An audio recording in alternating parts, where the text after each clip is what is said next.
नमस्कार दोस्तों।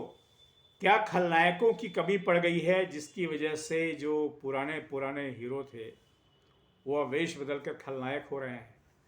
ये सवाल नहीं है दोस्तों। मैं एक प्रक्रिया की तरफ इशारा कर रहा हूँ। आपको भी शायद वो नज़र आया होगा।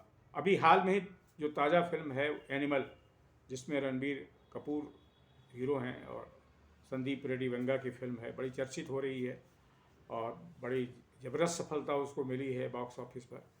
लेकिन मैं उसकी चर्चा नहीं करूँगा। मैं चर्चा करूँगा बॉबी देओल की, जो इसमें खलनायक है। और आप सब जानते होंगे बॉबी देओल एक ज़माने में नायक थे, हीरो थे, और लेकिन उनको फिर फिल्में मिलनी बंद हो गई, तो अब वो खलनायक की भूमिका में आ रहे हैं और अच्छा खलनायक उन्होंने किया है। मतलब एक विलन के रूप में बहुत फोर्सफुल लगे हैं वो इस एनिमल फिल्म में। उसके पहले संजय दत्त जो हैं वो कई फिल्मों में विलन का किरदार हाल में कर चुके हैं। हीरो के रूप में आए तो वो तो एक ज़माना हो चुका उनको, और बाद में हीरोज वाली जो फिल्में आई वो सफल भी नहीं रही। लेकिन अभी जो फिल्म आई है साउथ इंडिया की, लियो फिल्म जो आई है तमिल की, इसमें संजय दत्त विलन है और अच्छे विलन हैं, वो भी बहुत पावरफुल हैं। इसके पहले वो शमशेरा में भी थे, जो रणबीर कपूर की फिल्म थी, जो हिंदी फिल्म थी, उसमें भी, लेकिन वो चल नहीं पाया और उनका मामला जो है वो फिल्म ही नहीं चली, तो अब संजय दत्त क्या चलते। लेकिन के जी एफ 2 में बड़ा पावरफुल फैन था और के जी एफ में वो एक पावरफुल विलन के रूप में है।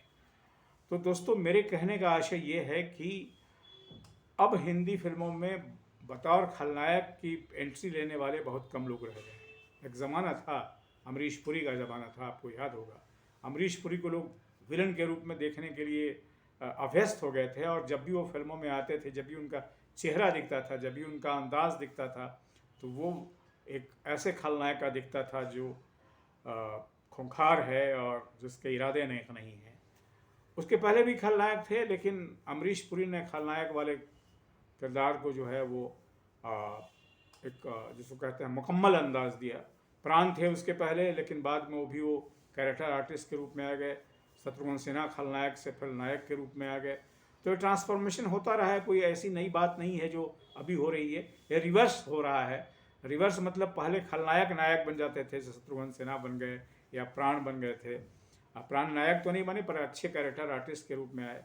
लेकिन अब हीरो जो हैं वही अब विलन के रूप में आ रहे हैं, और ये एक बहुत कम ऐसे हमारे अभिनेता हैं जो शुरू शुरू करते हैं हीरो के रूप में और अंत में भी उनका करियर जो है हीरो तक रहता है, यानी कि लीड कैरेक्टर का। अमिताभ बच्चन एकमात्र हैं जो अभी तक इतने वर्षों तक सक्रिय रहने के बावजूद वो लीड रोल में ही रहते हैं, या कभी कभी साइड रोल में भी आते हैं, लेकिन बहुत दमदार होता है उनका। लेकिन बाकी लोग अब खलनायक बन रहे हैं। अमिताभ अभी तक खलनायक नहीं बने हैं, लेकिन संजय दत्त खलनायक बन गए हैं, मतलब फिल्मों में खलनायक का रोल निभा रहे हैं। उसके बाद बॉबी देओल बन गए हैं।